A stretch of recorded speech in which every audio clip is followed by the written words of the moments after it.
Hello, everyone. Thanks for tuning in. Welcome to our How to Budget a Startup Funding Round session. We do these from time to time, probably like once every 2 or 3 weeks. And yeah, the idea is, budgeting a funding round is probably one of the um, one of the things that companies struggle with the most, I think, or that they kind of leave to the very last minute. And honestly, from all the pitch things I get to see working at Slide, all the pitch things I've gotten to see through all these years, it's the financial slides that usually lag the most, or that sort of reveal that stuff isn't working in the pitch deck. So I like to kind of do these session and hopefully help you guys navigate this stuff a little better. So there's a lot to cover today. And again, the background of all this is we've been helping founders prepare for their fundraising. Over $2 million founders have gone through our platform. Around over $500 million in funding has been raised by companies that used Slidebean. And then time and time again, when we have a chance to look at the pitch decks of our customers, we know not always do, but when we do, we always see these consistent problems. One, that the round size is just this random arbitrary number, usually very rounded around, $1 million, so $500,000, or that the growth projections just assume this very sustainable and exponentially growing 10% month-over-month growth, but there's no backing to where that comes from, or that the companies are just focusing on reaching a certain number of months of runway instead of focusing on certain number of on reaching a certain milestone, which is the way you should always raise money. So we're gonna cover all of this stuff today, and I'm gonna teach you how to use what the solution is to these problems. So like I said, some of you guys are on Zoom, some of you guys are on the YouTube live stream. I always get the question, is this going to be recorded? Yes, like it's streamed on YouTube and it'll live there forever. Or I guess as long as we're around on YouTube.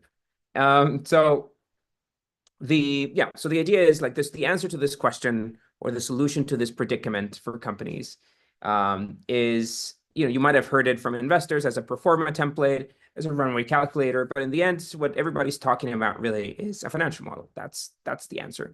And I tend to hate the word financial model because it's scary. And if you're not a financials person, then a financial model is kind of like just not the obvious thing that you would look for, but it is what it is.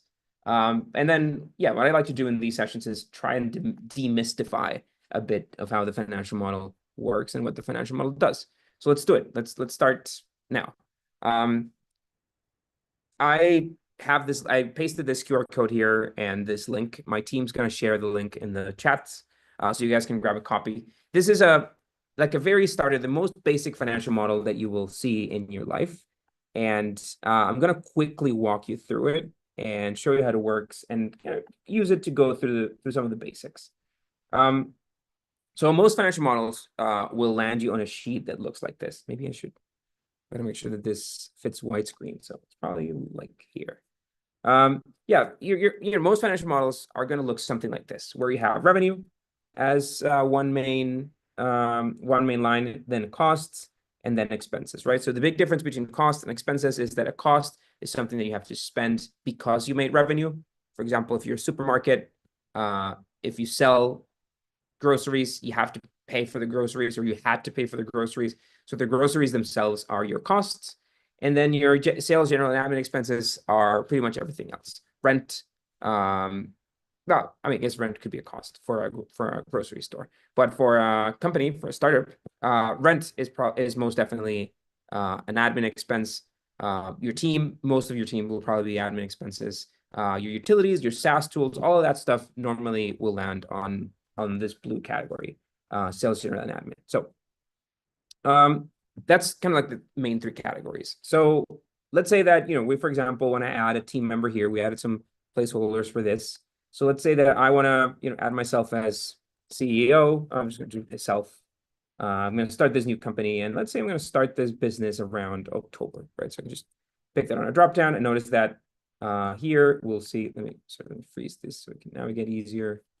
Yeah, yeah, you'll see that, my 100K salary that I assigned to myself starts in October. But then I can add other team members. For example, I'm going to pick Alexander from the YouTube, I'm sorry, from the Zoom webinar. I'm going to give Alexander the same salary, and we're both going to start paying ourselves in October, right? So that's how our expenses might look. Like we said, like we're not into remote work that much, so we're just going to rent like a small WeWork space, so we can just add that, and then we'll budget some money for SaaS tools that we'll need. This is going to change over time, but let's say that we'll budget a couple $100 for our ChatGPT or whatever tool we choose to use. Okay, so this is a very, very quick budget, as you can see, right? Just understanding how much does the company need. And as Alex and I start working on this company, we'll maybe set ourselves a date to launch, right? So maybe we'll start working on this in October, right? We'll start raising money now. Let's say we close this pre-seed round in October. And then let's say that we're going to launch somewhere around here. So let's add launch here. Great. So when we launch, well, we'll start generating revenue when we launch. So here in metrics, I added, again, the simplest SaaS model in the world. It only has some very, very basic assumptions. Notice that here we have an assumption for the number of new clients, and then we have the number of lost clients, like the churn rate, sorry, which will give us the number of lost clients, and our monthly revenue, like our pricing, basically. So if I just, in this case, since we're starting in October, we can assume that we're going to launch starting in October, we're going to launch in March, start here. Right, so it's going to take us about 6 months to build this MVP. And then, yeah, starting March, we're just going to get 50 customers a month, let's say. And then let's just multiply that by our pricing, which might be, I don't know, 99 a month. And that gets us our revenue, right? And we'll see that here, we'll expand this section cash flow, and we'll see that here, what's the cash flow for the company looking like, right? So it's negative $17,000 because we paid ourselves, and then negative 35, negative 53, and so on. But when we start making revenue, like this starts catching up, right? So we get to like the lowest this gets to is like minus 116,000. And so if we go and say that we're going to assume that a funding round of say 150,000, then that covers it, right? Because we have money, we never go into the red. And then the last month where we get to the least amount of money in the bank is 33,000 in June. But after that, we're actually turning a profit. Our revenue is higher than our expenses, and so we're turning a profit. And that's it, right? So based on this very, very simplistic assumption, model, this company would have to raise something like $150,000 to fund itself. And after that, it doesn't need to raise money again. That's what this budget is telling us in the way we've set it up. Now, the problem is that there's something terribly wrong about this spreadsheet. So I know you guys downloaded it, but it's all a ploy. Just get rid of it. It doesn't work. There's something really, really bad about this sheet, but I wonder if you guys can guess what it is. Let's see if you guys in the Zoom link can have any ideas. What's wrong with this sheet? What did we do wrong in the way we forecasted the model? Salah, you're asking if this is live or pre-recorded? Most definitely live, man. We don't cheat the live algorithm on YouTube. What do you guys think? Any takers? What's wrong with this spreadsheet that we've been using? Did you not separate CapEx versus OpEx? Yeah, we didn't, but it was a simple example. But that's not the biggest problem. There you go. Karen's got it. It assumes consistent growth per month of users. That's kind of where the problem is. We didn't, like, this model assumes that we're going to get 50 customers a month magically, right? Because we're two founders. We didn't set up a marketing budget. We didn't think about how we were going to acquire customers. We just literally assumed that these customers would magically come in. And that's kind of like very similar to a story that I hear time and time again from founders on their pitch decks, which looks something like this. Hey, we're going to generate 700 orders the month we launch, and then that number is going to scale 10% month over month moving forward, right? So basically what they did on the spreadsheet is take 700, multiply it by 110%, and just draw that into a chart. And it looks very beautiful, right? Like you'll put that on your growth chart or your revenue forecasts chart, and it just looks like this hockey stick growth that that investors are looking for, but that's useless, right? It's very easy to tell that a chart like that was just built with the most simple, thoughtless formula. So what do we need to do, right? What do we need to do to get this right?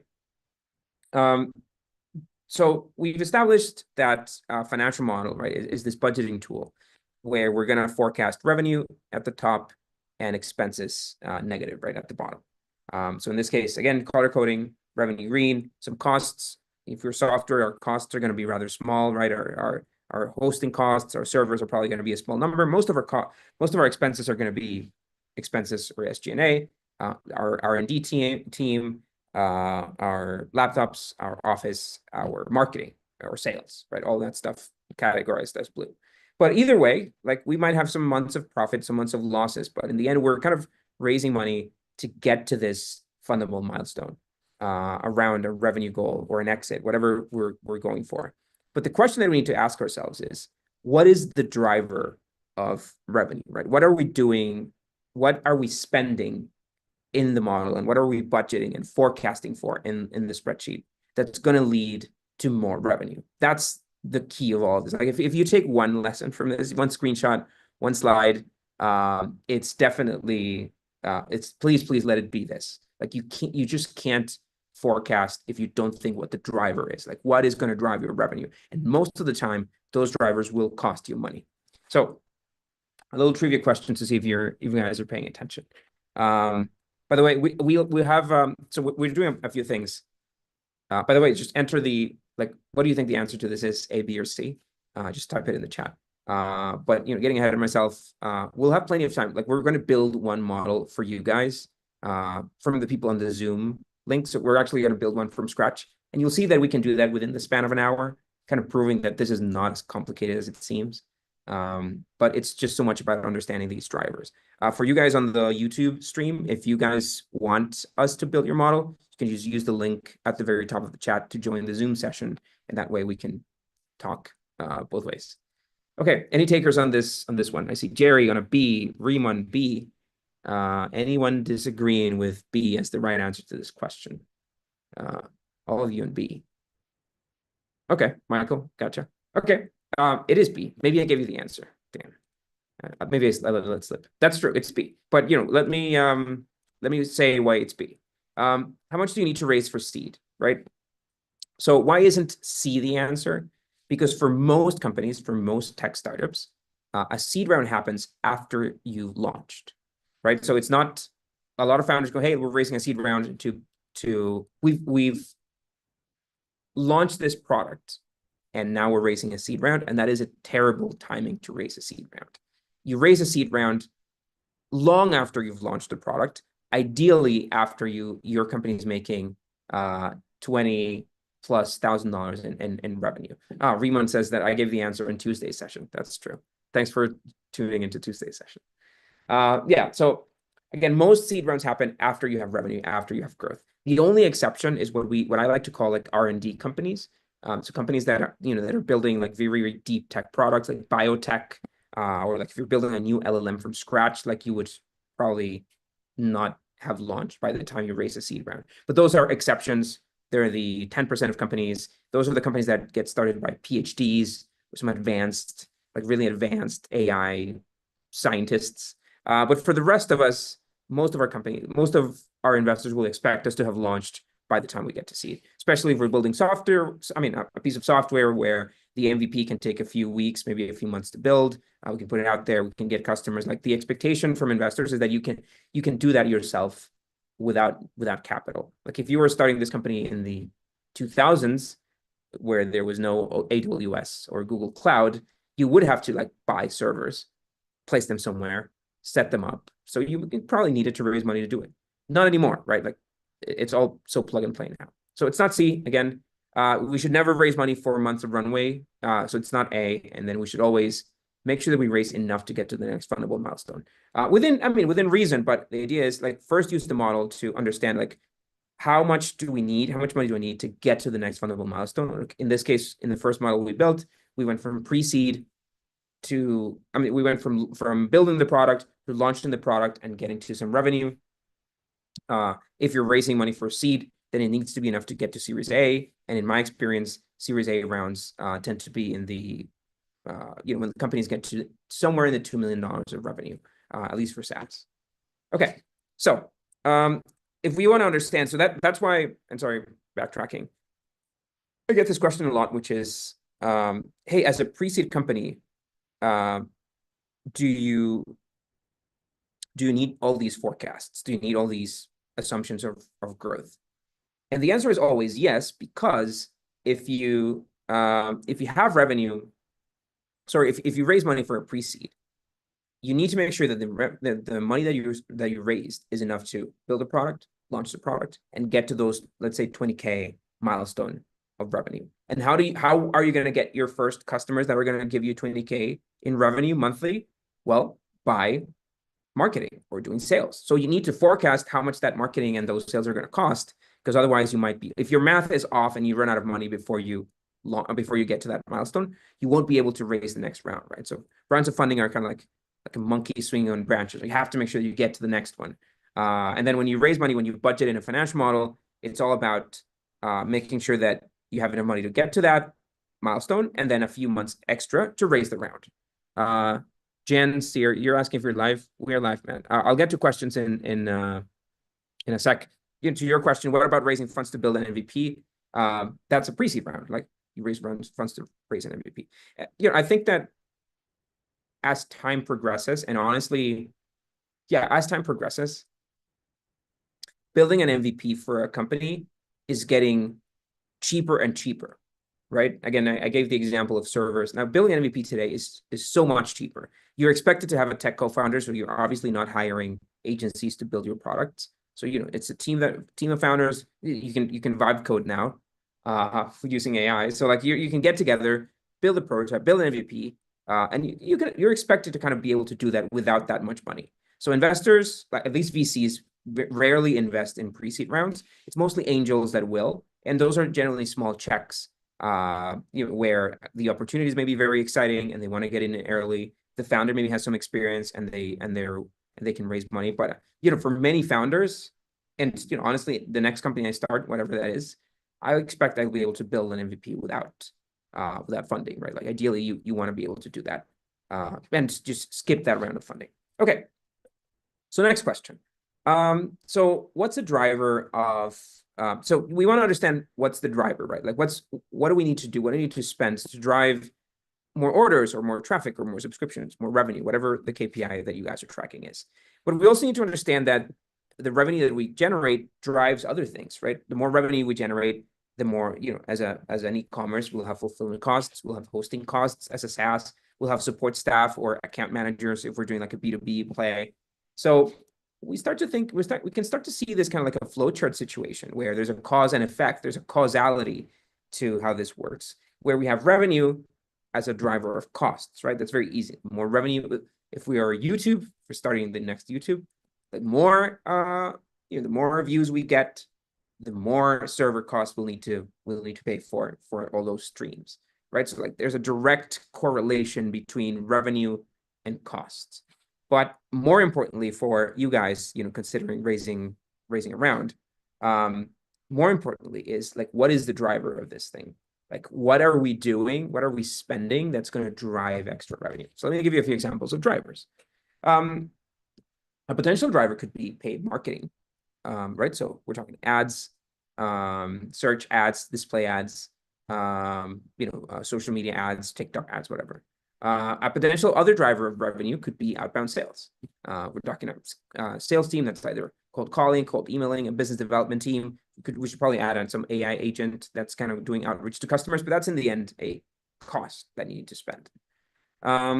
Organic traffic, right? So that may be word of mouth, SEO, referrals, people talking about your product, branding, PR. That could be another driver of extra revenue. And then returning customers, right? If you're a subscription platform, then you'd have these customers that come back, or even on an e-commerce platform, you could assume that some customers just come back, after their first purchase, and 2 months later, because you send marketing emails and whatever, like they'll return and come back and buy something else. So that new customer, that's not really a new customer; it's a repeat buyer that will come back and buy something else from you. So the important thing is that not all these drivers are created equal, because some of these have a very direct cost associated to them. It's an expense. We have to spend money to generate revenue with many or most, I would say, most drivers that companies have to go through. So again, thinking of this as a flow chart, like all of these drivers will drive revenue, and the way we convert an expense to revenue is with some metric, right? Maybe your cost of acquisition, maybe your conversion rate, et cetera, right? So it is very much like a flow chart, and that's kind of what we need to understand. So we built a little template that you guys can use. We're gonna use it now, and again, now is your chance. If you want me to kind of build one of your businesses, or at least the layout of one of these businesses, and then plug it into the model, let me know. I'll raise a hand, sorry, in the Zoom thing. If you're on YouTube, like move to the Zoom thing and raise a hand, and we'll build it out, and I'll show you how to use it. Yeah, let me just go through this, and we'll get to the list. I normally have time to do 2 or 3, so don't be shy. Okay, so some color coding that we want to establish. Revenue costs are Slidebean red, that kind of magenta red.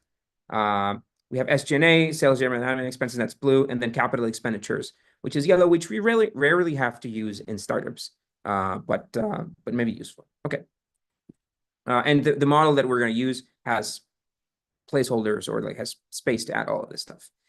First, let me walk you through a really standard type of company, right? So this is an e-commerce business. So let's kind of think of this model and kind of walk you through how I would map. By the way, I call these things financial model maps, these flow charts. I don't think anybody else uses the term. Sounds like I think that we came up with it. So it's not a standard word, but it is a flow chart. It is a map of your financial model, and it helps a lot when you're kind of getting other people to navigate it or to understand your spreadsheet. So I encourage you to try and build these, and I'm going to give you a template for them, not just for the sake of the model, but also to kind of understand like how your business works. So paid marketing, organic traffic, those are the 2 drivers that we've decided for this e-commerce platform. So we have paid marketing, that's a blue box because it's an expense, and we have organic traffic, which is a white box because organic traffic doesn't cost anything. There's obviously a team behind it, but it doesn't really cost anything to the company. And then we're going to assume that these 2 drivers drive orders, right? So we have the total number of new orders is going to be made up of the orders that we got from paid marketing, from our ads, and the orders that came organically to the website. And we need to track them separately, right? So these are 2 separate KPIs of the company. Because say your website gets you 1,000 orders and they all come organically, you need to understand that they're different from the orders that you generated via paid, right? So these are very, very different numbers that you have to track separately. Amazon and most e-commerce platforms will tell you the numbers separately on where the user came from. So let's move from new orders to total orders, right? So this is a total number of orders, and for every order, we're going to have a revenue per order. We're going to have a cost of goods. I don't know if you guys can see my cursor. Hopefully, I think so, yeah. We're going to have an order revenue, right, from the total number of orders based on, in this case, an average revenue per order. The cost of goods, right? So we can assume that there's a markup that we put on every product, and if we do the inverse of that, we'll find what the cost of goods was.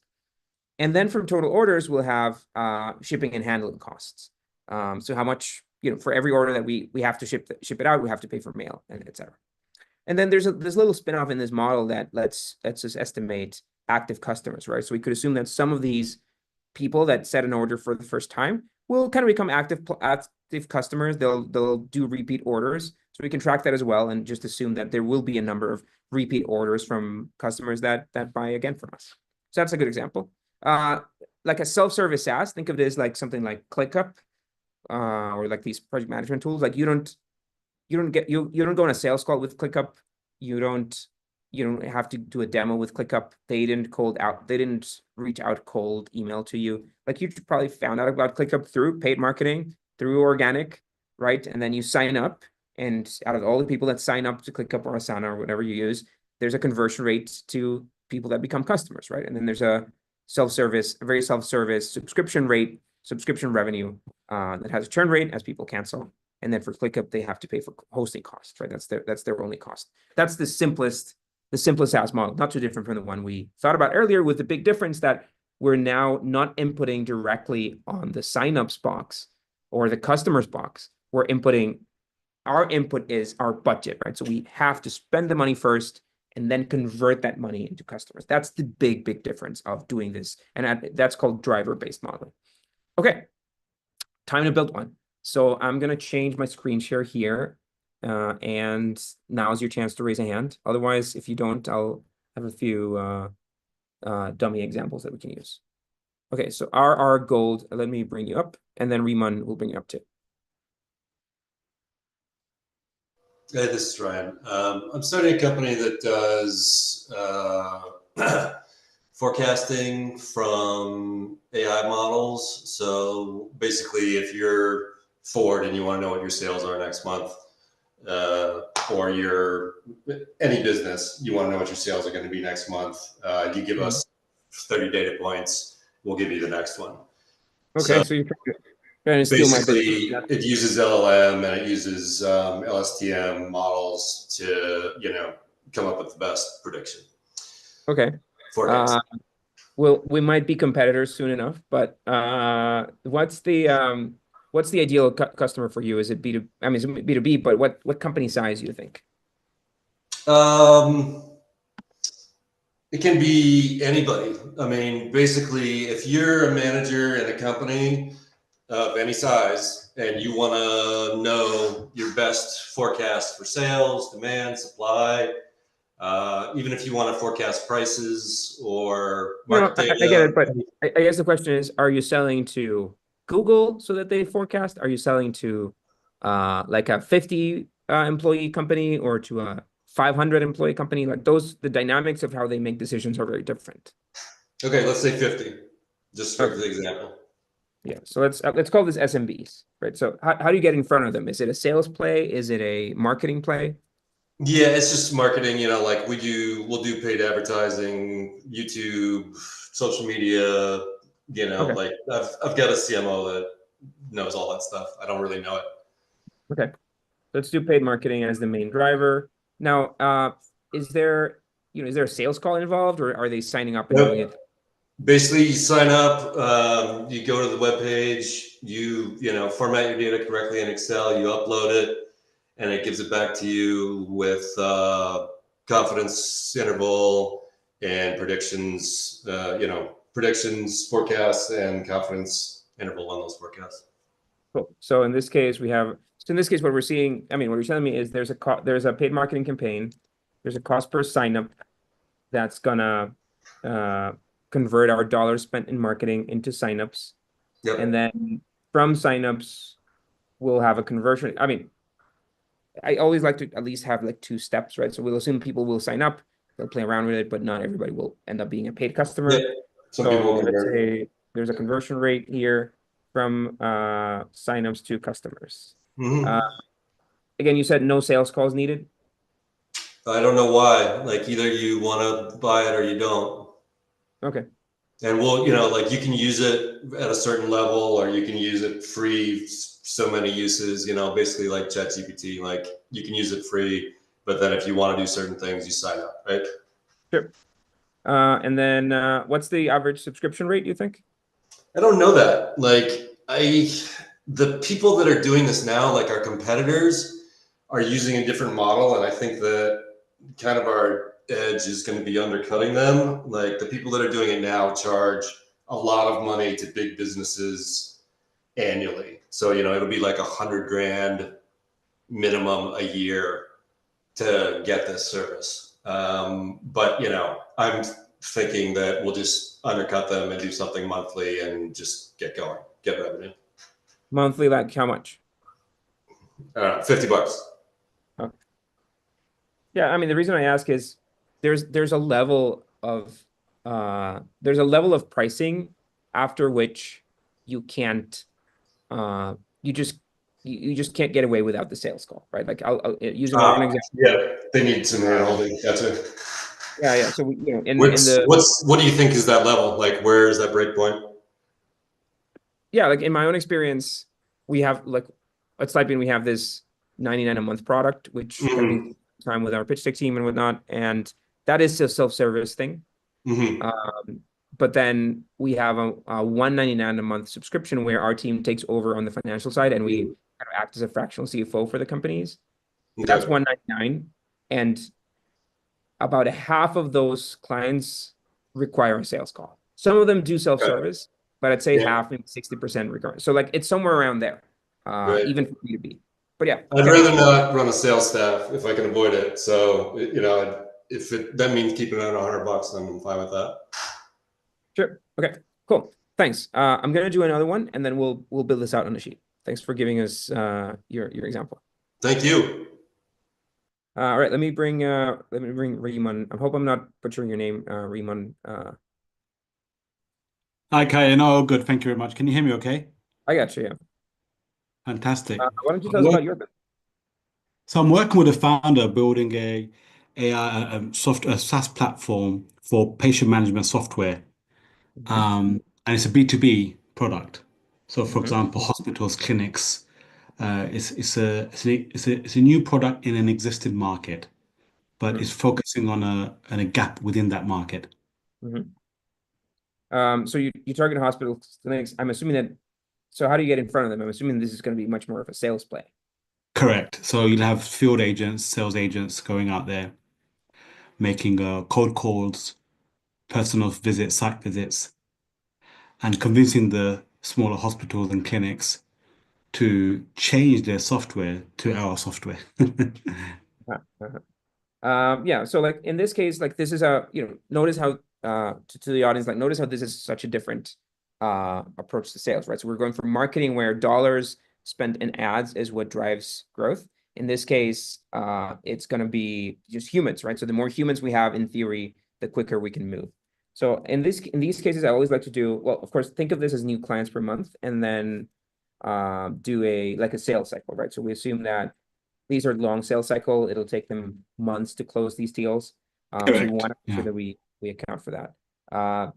Yeah, like normally, Riemann, like I sometimes people can add an extra layer here where we have sales agents to lead and then to clinics, but early stage, it's I mean, and that may be valid later down the line, but early stage, I think it's better to like just keep it as simple as possible, just for the early hmm forecast. Okay. Do you have a notion of how much will you charge per hospital? Yeah, it's depending on the size. So let's just say small clinics, which are borderline hybrid NGOs working with local communities, Mhm. maybe $50 a month, depending on the size. If they're small, maybe if they've got only 2.5 to 5,000 patients, like slightly larger clinics, medium-sized clinics, up to 5 to 10,000 patients per month, say about $100. And anything larger than that, about $150 to $200 a month. So, yeah, on average, you're looking at let's just say $75 a month. Okay. This is interesting. The dynamics may be very different for clinics. Like, this is a good example where, for example, if you're targeting a small clinic, right? Uh, and you're doing $50 a month.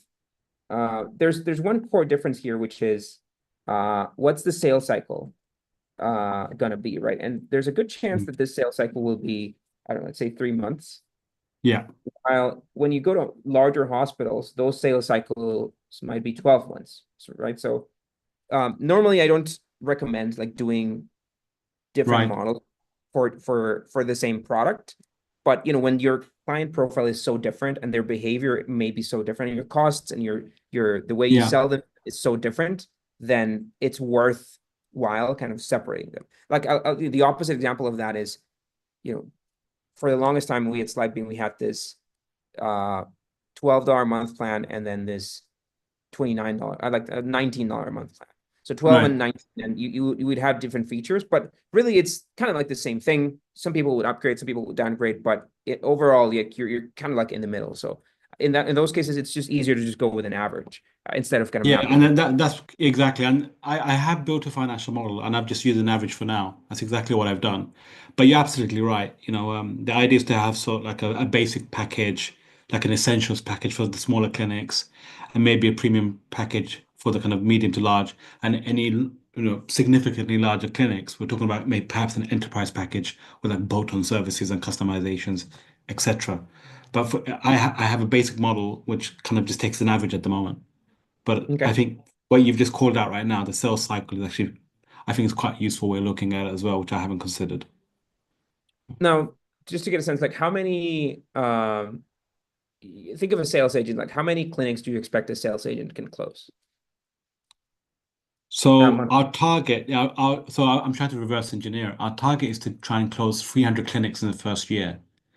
And so if one agent targets 10 clinics, I'm thinking like, 30 agents. It's quite a lot, I'd rather, instead of thinking, I like to think about it more humanly, if you will, in Sure, the sense sure. that realistically, like if you were to do it, right, you probably know about this more than me. If you were to do it, if you founder, you know all this, you're selling your Mm, own product, it's the best possible case of a sale.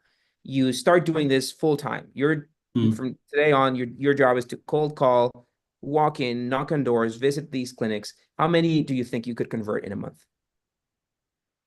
Oh, I mean, again, to your original point, it probably won't be a month. It'll probably in a given 3 month cycle, maybe three or four. Okay, this is great. This is good. So let's say three, four. Sorry, I've given you like the most oddest example. You probably wanted a simpler example for your Oh, this is live great. stream. No, it's great. It's great. I think it look well, I think we have time to build both of these. So let's jump right in. So I'm gonna mute you back, Riemann. Thanks for giving us your example, and I'm gonna No jump worries. into building this in a model. So I'm gonna share the link where you guys can download what I call the good model. So let me do that. Oh, sorry, just making sure we've covered all these already. We got it. So this is a link where you can get the good spreadsheet. Oh shit, my bad. This is a good spreadsheet. My team will make sure we paste the link there in the chat. And yeah, so this is a good spreadsheet. Scan the QR code and so on. You'll need to sign up for Slidebean, but the spreadsheet is free. So yeah, so you don't need to be in a subscription to use it. So that's the thing. That's the good thing. Okay, so let's go back to this, and then I have a copy of that sheet, the one that you'll get, which is here. And it's basically the same sheet, except we've done, we've done a major revamp to it. And it's just like if you go, for example, to the FS month sheet, we'll have some of the same stuff that we had before. We had the equity assumptions and so on. But the big difference here is that if you go to revenue or cost or SG&A, there's no inputs here. Remember that we used to have these blue input numbers on the sheet here directly, but now you can't add this. Like actually, if I like full admin, but I can, but you won't be able to, because you won't be able to touch these numbers. Why? Because we want to force you to go to the SG&A sheet and bring in the values yourself, right? We want you to bring in these inputs yourselves. Okay.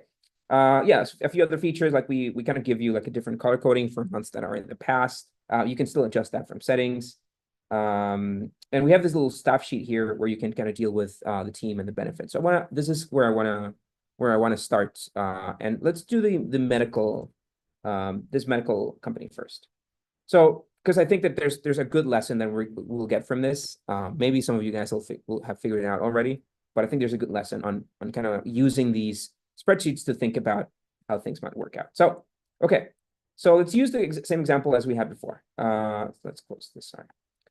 Let's set ourselves some milestones first. So here in the monthly sheet, let's say that we're gonna have our round of funding here. This is when we can start building the MVP. Or maybe we already are, but this is when we're going to start like operating and paying salaries and whatnot. And let's say that we're going to launch around here. Now, our goal is to reach about 20K in MRR within the span of something like 18 months, right? The 18 months number is not completely false. It's just like you should do this really quickly, right? So from when you launch, let's say that a year later you have this round here, and then a year later we hit the seed stage milestone, right? So we get to enough to the metrics that we need to raise the seed round, so right, so something like 20K in revenue, and then after that we might be able to raise another round. So let's say seed round closes. Right, so we reach seed stage, and then 6 months later we're able to close the next round. So by adding these things here on the milestone section, we're automatically adding them to every sheet. So we'll see that we can keep that as a little tag log of where things are going and what we need, what milestones we need to hit. Okay. So let's go to staff now. I'm sorry, let's go to assumptions. So assumptions is a good sheet. I mean, it's kind of like a dashboard sheet where you can see kind of like a summary of how your revenue is growing. The model that we have on Slidebean comes with a sample SaaS revenue line where we have some drivers, some of the stuff that we've been talking about. You have some stuff in there baked in, but this business doesn't apply to this. I'm just going to disable it, because we're going to build one from scratch. We have a few inputs here. So we have our team, so we can actually bring in the teams. Let's bring Riemann as CEO. And let's let's enable his role. I'm just going to leave the placeholder salary. And again, because the round starts in October, because that's when we assume we're going to raise, that's when we start paying for it. And let's maybe add a little more stuff. So let's go to staff sheet.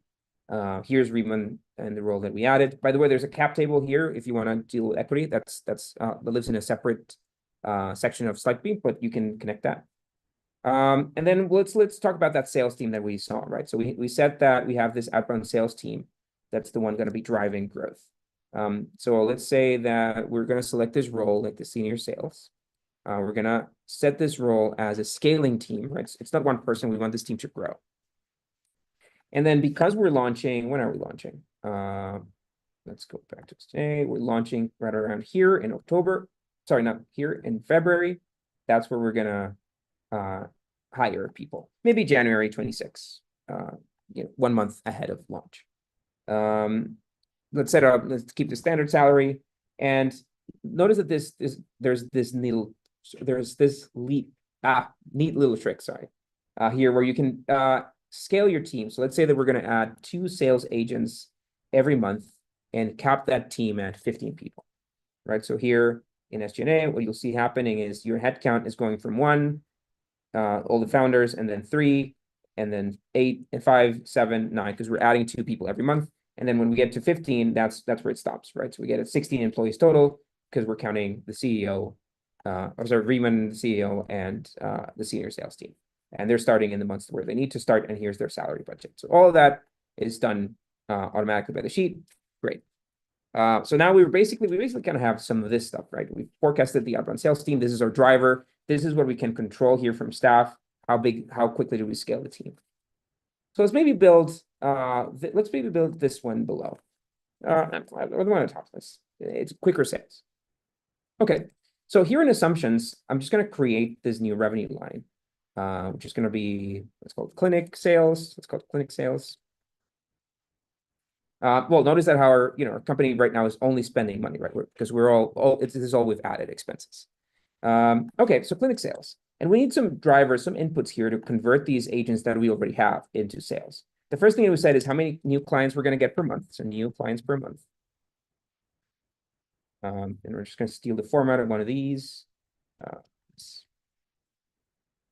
Right, so it's going to be certain number of clients per month. Let's say, I don't know. Sorry, 3, I think you said. 3, yeah. A 3-month cycle, but 3 or 4 clients. Let's set it to 4. Okay, new clients per month. And then we're going to have a sales cycle, which is a delay, right? A delay in the sales. And we could assume that it's going to be about 3 months. So 6 months. Great. These are the inputs that we need to convert from here to here. And then we have a subscription rate. So let's say subscription pricing. Again, I'm just going to steal the format. Yeah, there's this neat little feature in the model where the currency of the model is flexible. So like I'm using USD here, but if you change that, this agreement's in the UK, so GBP. This changes the currency for all the model, right, in your settings. So now the model just operates in pounds. So it's a $550 a month subscription pricing. And then the last thing we need is the churn rate. So churn rate. Let's say that we're going to have this is going to be a sticky product. It's sold, like clinics won't churn out. Let's set it to something low, like 2%. Okay. So I think that those are all the main variables that we need to forecast revenue. Great. So connecting all this is actually very, very easy because we have this map to guide our way, right? So if we go to revenue, I'm just going to skip this sample revenue line and use this revenue line 2. Let's call this clinics.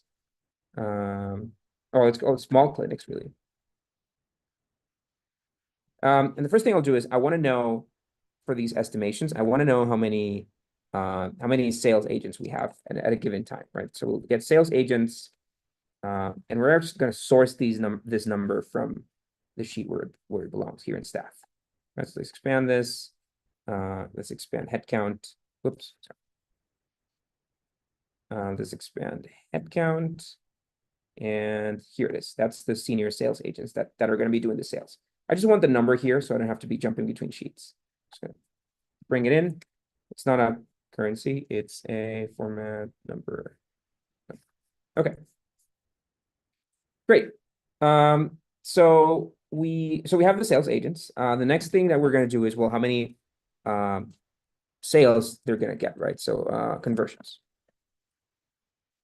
So conversions is a super simple number because we're just going to multiply this times our new clients per month, right? So not a lot to do there. Oops, no, not percentages, numbers. There we go. Okay, so we're just multiplying by the number of customers. And then we have to add the delay, right? So conversions with the delay, because the sales cycle takes a little bit, right? It takes a few months to convert them.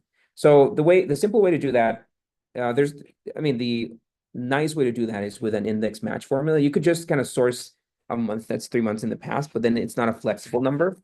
But an easy way to do it is using a formula called index match. So we're going to index a number from this row.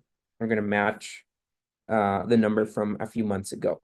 Right, so we have, we're going to match e-date, which is a certain number of months before the current one. So e-date, this one minus the number of months. And we're going to match that in our date sheet. This is the most complicated formula I'm going to write today. I'm sorry. It's the official way to do like revenue delays. Let's see if this worked out. Let's extend the formula here. Sorry, drag it here. Yeah, it's erroring out because it's out of bounds. That's expected. And then here, what we're seeing is we have 16, 16, right? So we're using that month delay here from assumptions, right? So it's taking a few months longer. Okay, almost done. From that, we'll get new customers, lost customers due to churn, and total customers. These are all going to be numbers. So the new customers, that's just this number that we had before. Again, we need it in numbers format. Okay, that's new customers. Total customers is going to be the total of the months from the, sorry, even easier. Customers from the previous month plus new customers minus lost customers. And lost customers is going to be customers that we had the previous month times our churn rate. And again, we're keeping everything here in the dashboard. Churn rate is the percentage, right? So we divide it by 100. So we're going to keep everything here in the assumptions dashboard. And that way it's going to be very easy to change these values. But notice that here, let's check math. We have 8 new customers this month. Great. 16 this month. Great. We're adding up to 24. That's good. Our first cancellation happens here because we had 47 customers and 2% of them cancel. So that's our lost customers. I want to make sure that we round these numbers because we'll probably have some decimals in there that we're not seeing. Just going to round it. And then our revenue, which will connect in this line, is very easy because all we need to do is take our total number of customers and multiply that by our subscription rate. I don't know if I went too fast, guys. Hopefully not, but this is the magic of recording. You can go back.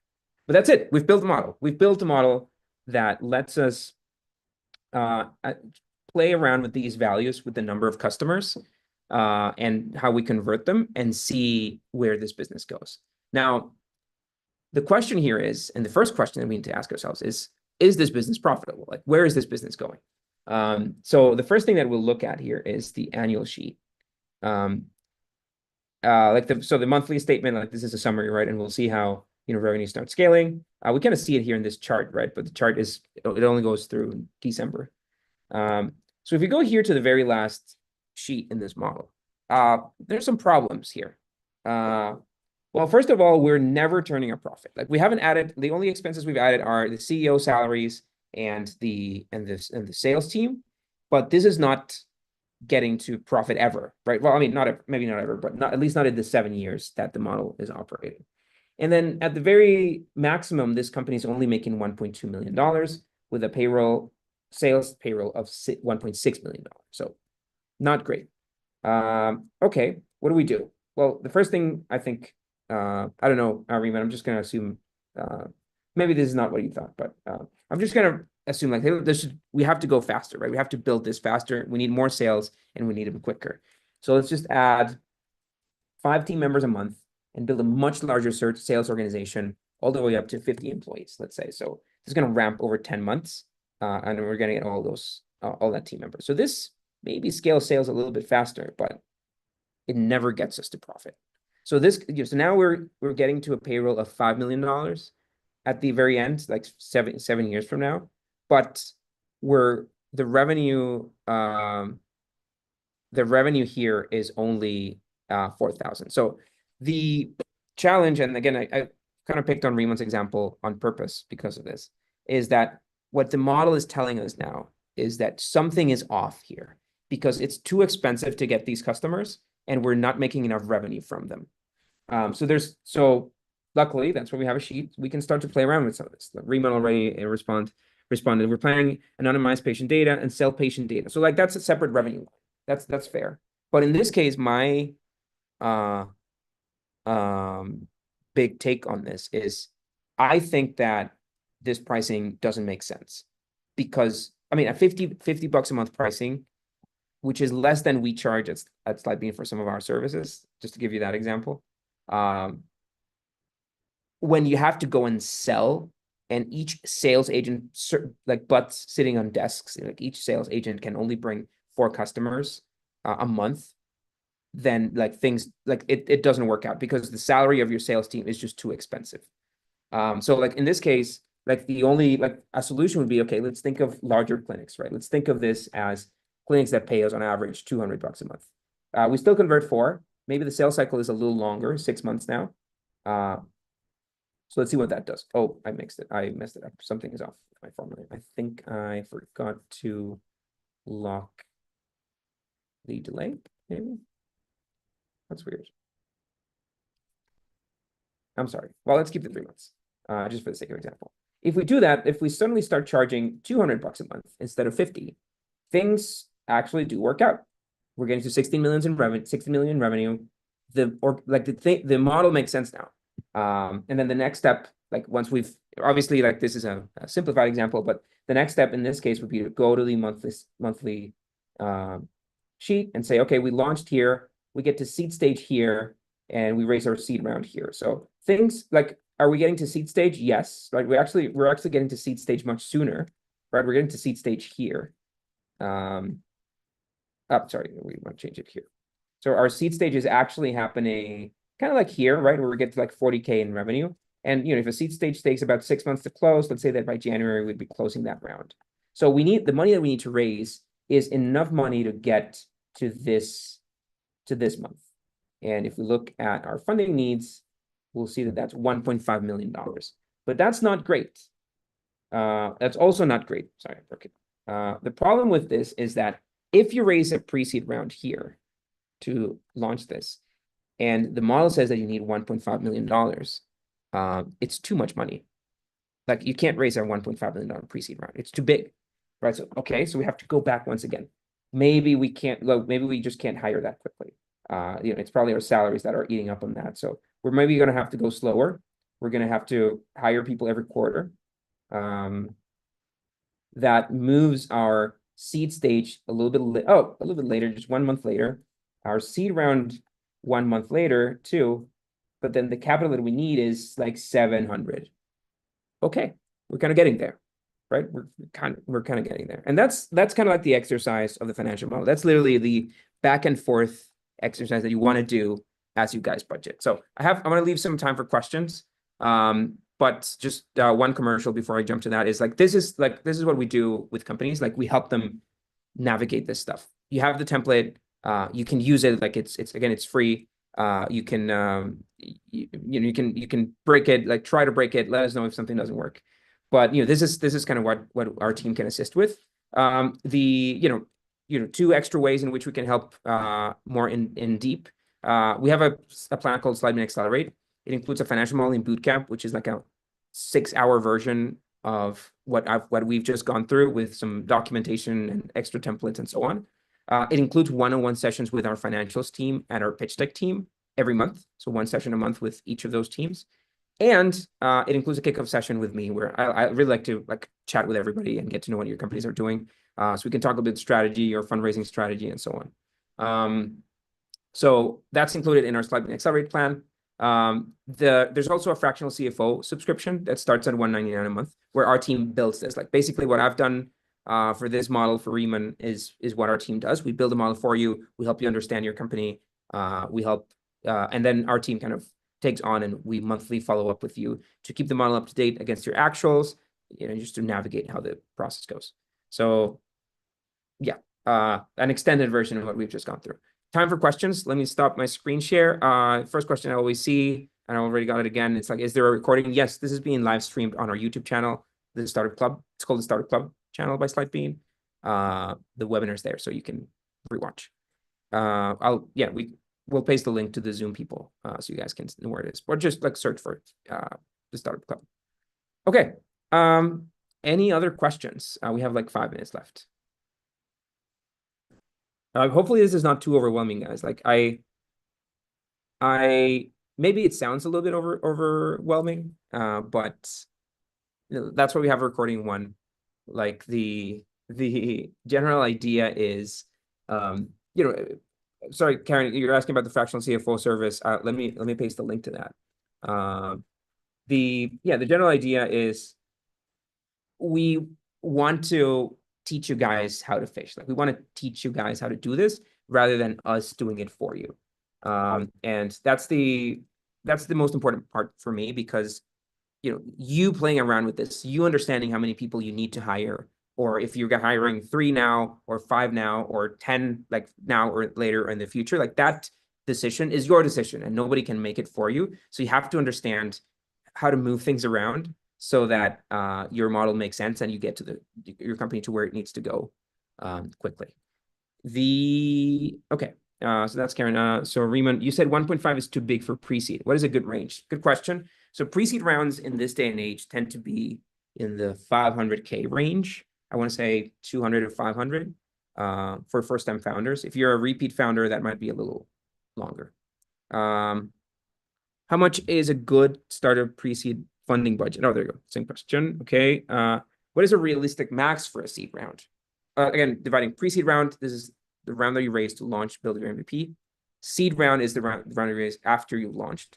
So realistically, right, within reason, you have weird exceptions, but realistically, pre-seed rounds today, I think 300 to 500K. Seed rounds, probably 1 to 2 million after you've reached that revenue milestone. That's, I think, a good ballpark. You have repeat founders that get away with raising much bigger seed rounds, but they're very much exceptions. Riemann, so I saw the link to the cap table, but wondering if you do a discounted cash flow and valuation model to evidence. Yeah, so that's the model includes a discounted cash flow function. One big disclaimer about discounted cash flow is the way you value a business at this early stage is not so much based on your forecasts, but much more based on the business potential. And that's just the reality. It sounds counterproductive in a way. It's founders, it's the vibe thing in which investors join companies. And yes, it mostly is. It depends a lot more on your capacity to get a lot of investors on board, to maybe even get competitor investors to compete about who gives you the check, right? When that happens, valuations go up, completely disconnected from what the discounted cash flow number might show. So I'm the model has one, mostly because I get this question a lot, but for pre-seed rounds and for seed rounds, I think the discounted cash flow valuation is almost completely irrelevant. Sorry. What are the next milestones? If 20K revenue, that means that you can raise a pre-seed round. That you can raise a seed round. Then after seed comes Series A, right? And Series A is a $2 million annual run rate. So once again, same cycle that we just went through. When whatever amount of money you set for your pre-seed round, for your seed round, it needs to be enough to get you to Series A. Series A, about $2 million in annual run rate. So if you're a subscription platform, about $2 million in annualized subscriptions, which means something around $170,000 in monthly subscription revenue for SaaS. Could industrial startups like an EV truck factory raise a seed round, or is it better for them to seek financing through a bank? Like EV truck factory, like if you're an EV, if you're building, like if you're next Rivian, or like building a, like that's the typical R&D company, right? This is the, it doesn't play by the software company rules. Very different. Obviously, you need, deep talent, familiar with supply chains, like experienced people with trucks, and they're bound to be people who have really good connections, or who've been in the industry for a while. In order, like I'll give you the very extreme example. If I got together with my co-founders at Slidebean and said, hey, like I want to build a truck company now, we're doomed to fail. Like we don't have any experience. We don't have it. Like even if I'm good at making pitch decks or financial models, like I could not raise that round. Because why? Because the only way you build that company is by raising a multi-million-dollar round or many multi-million-dollar rounds until you can get a product in the market. And the only way you can do that is with this backing of experience, like doing something along those lines, good investor network and so on. But yes, to your question, yes, you will need to raise, multiple multi-million-dollar rounds before a product is in market. So this whole concept of seed, pre-seed, Series A sections doesn't apply to companies like hardware companies, like deep R&D, biotech, like those are exceptions to this rule. Where does maybe last question, because I have to run. Where does crowdfunding fit into all this? Like in my experience, equity crowdfunding, like you have crowdfunding like Kickstarter, which I'm a big fan of. Kickstarter is great. It's like pre-selling your product. Peak Design, one of my favorite brands, they do this all the time, right? They put up the backpack on Kickstarter, people pre-buy it, and then that's how they fund their production. Great idea, great concept. My first company was funded in Kickstarter, so I have a special place in my heart for that. But equity crowdfunding is different. Equity crowdfunding is when you go on a platform like Republic and you set up your round and you say, hey, I want average people to give me money for this company or to invest in this company. Equity crowdfunding is not as sexy as companies like Republic make it seem. Realistically, equity crowdfunding is usually a last resort where a company tried to raise money from investors, didn't work out. And so they have some commitments usually, and they maybe committed 60% of the money that they needed to raise. They were missing that 40%. So they go on an equity crowdfunding to fill in the rest. That's the usual company that does equity crowdfunding. So it's not usually great. It works, it can work, but it shouldn't be plan A, as much as equity crowdfunding marketing tells you to. Okay, I do have to run, guys. Bunch of people tuned in for the live stream. Thanks a lot. Video's gonna live there forever.